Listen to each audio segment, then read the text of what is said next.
Welcome back to Talkin Jesus podcast. My name is Faith. And I'm Landon.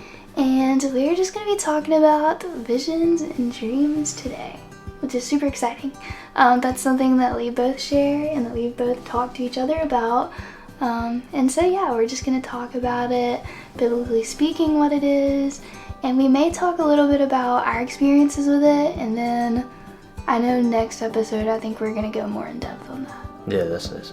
Yeah, but we can talk a little bit about it. We can. But anyways, without further ado, let's get into the discussion. So, what are visions? So, visions,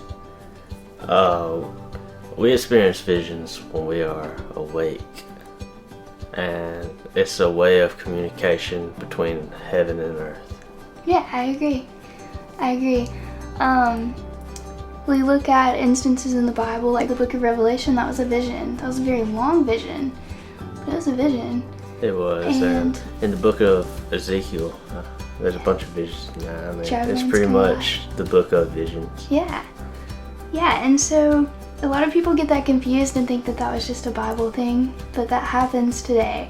Especially during prayer time or during time that we just set aside time for God, just to listen and pray. I know that I've experienced visions so many times with just praying and just seeing things that God's gonna do, that God's done, or spiritually, like in the spiritual realm, what God's doing. And that's what God wants to do for us. He wants to show us things. So I do have a question. Why do you think that God gives people visions? There could be many reasons, but I think a lot of times He gives people visions just to sometimes show them things that are to come.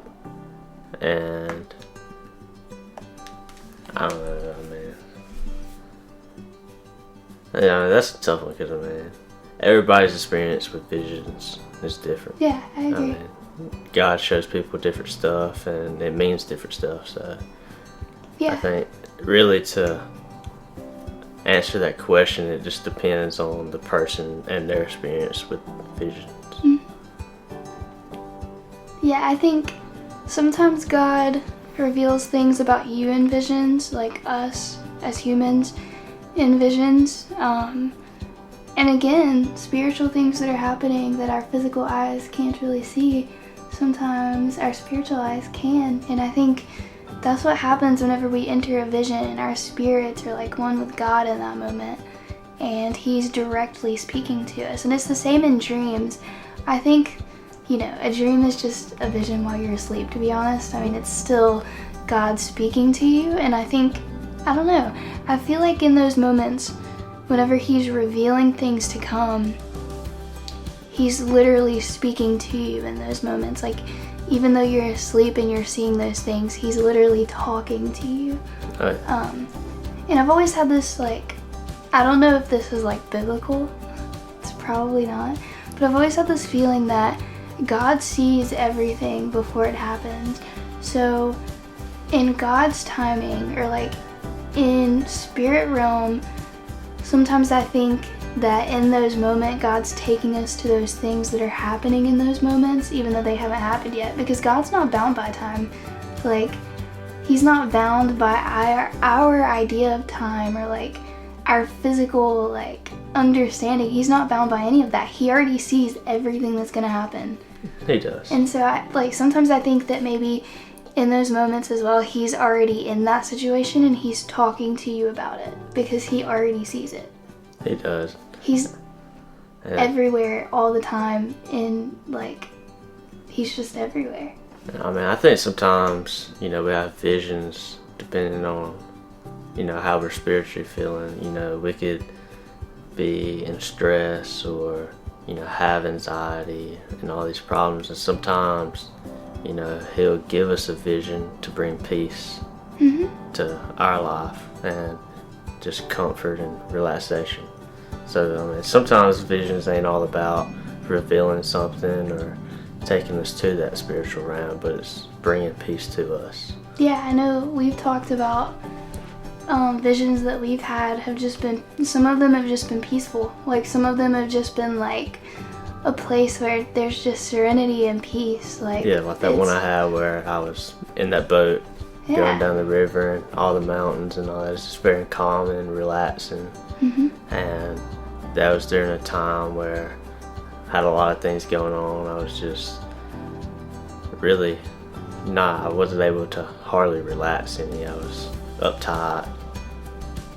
So yeah, sometimes he would just give us that just to bring peace. Yeah, I agree. And then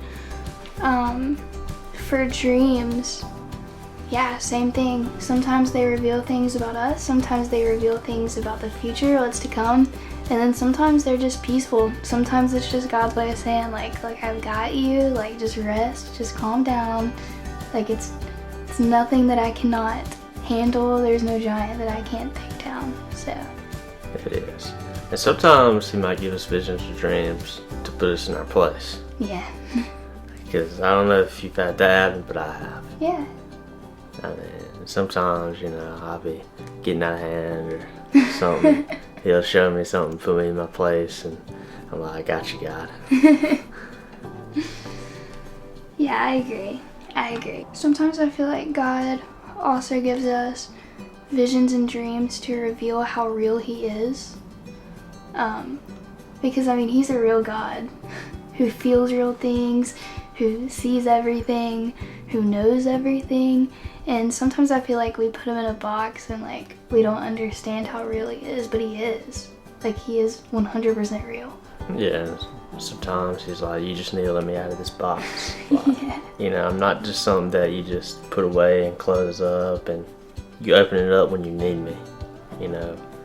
I'm always going to be there. No matter if you put me in that box, I'm still going to be there. Yeah, and there's this idea put on visions and dreams that only certain people can have it, but that's not true. Yeah, that's not true. I mean, I think if God wants you to have a vision or dream, he's going to show you. Yeah. He's going to give it to you. I really don't think, it's set for specific people. Now, I mean, some people might not, have experience with visions and dreams, but that doesn't mean they're not capable of it. Right. It's just part of God's plan and what he wants for you. Mm-hmm. And I also think people who do have like, there is a difference in like prophetic dreams, prophetic visions, those kind of things.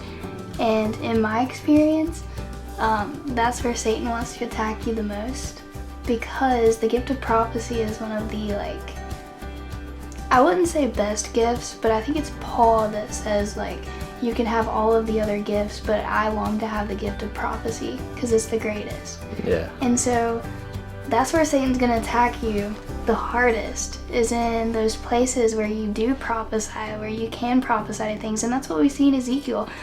Prophesy to the dry bones, make them come alive. That was a vision. It was. And so we see time and time again how prophecy is so important, and that's where Satan's going to attack you the most.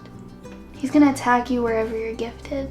He is. And that's where you have a lot more prophetic visions than me. I know I have the gift of prophetic visions. I mean, I've had some, but it's not you're more common with that than me. I mean, I do have a lot of visions and dreams, but some of them are not prophetic. I mean, some of them are just to bring peace to my mind, or it might show me something, but I mean, they ain't necessarily prophetic.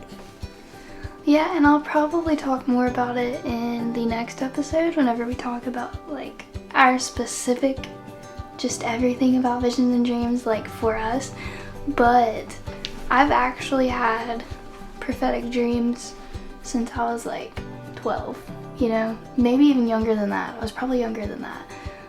And so it is an important part of my life, but that's why Satan wants to attack it the most. He wants to get rid of that. He wants to make me avoid it at all costs when I shouldn't. And so yeah, he wants to take what you got going on, whatever it may be. He wants to take what your gift is and just turning it against you. Yeah. And that's for everybody. Yep. He'll use what you're gifted, what you're strong at, and turn it against you to bring you down. In that, there was the longest time where I was having like so many prophetic dreams just over and over. And then I went through a season where I just couldn't sleep. And I know it was Satan because he didn't want me to have prophetic dreams. And so he's like, if I can just get her not to sleep, then she won't have any more. Which, joke on him, because I ended up like giving it fully to God and like understanding that I can't do any of that on my own. And then I was able to sleep anyways. But yeah, he's gonna attack you wherever your gift is. And so that's why it's so important for us to guard our hearts. For from it flow the springs of life. It's a very good verse. It's in Proverbs, right? Sounds like a proverb. I think it's in Proverbs. Sounds like a proverb. It sounds very much like a proverb. I do believe it's in Proverbs. I don't know. Usually I'm pretty good with verses. He really is. That one, It's a gift. I think it's Proverbs. I wish I was good with verses. I never can remember where they're at. Like every time I'm like, where's that verse? I do. So then I just ask Landon. Now there's some that I don't know where they are, but now that is a gift. That is a gift. Yeah. I can't quote. He can. Well, that's going to wrap up this episode, guys. We hope you enjoyed it. Don't forget to leave a like and a comment. We would love to hear y'all's feedback and what y'all would like to hear in the future. Don't forget to subscribe or follow, and we will catch you on the next one. Yes, sir. Bye. Bye.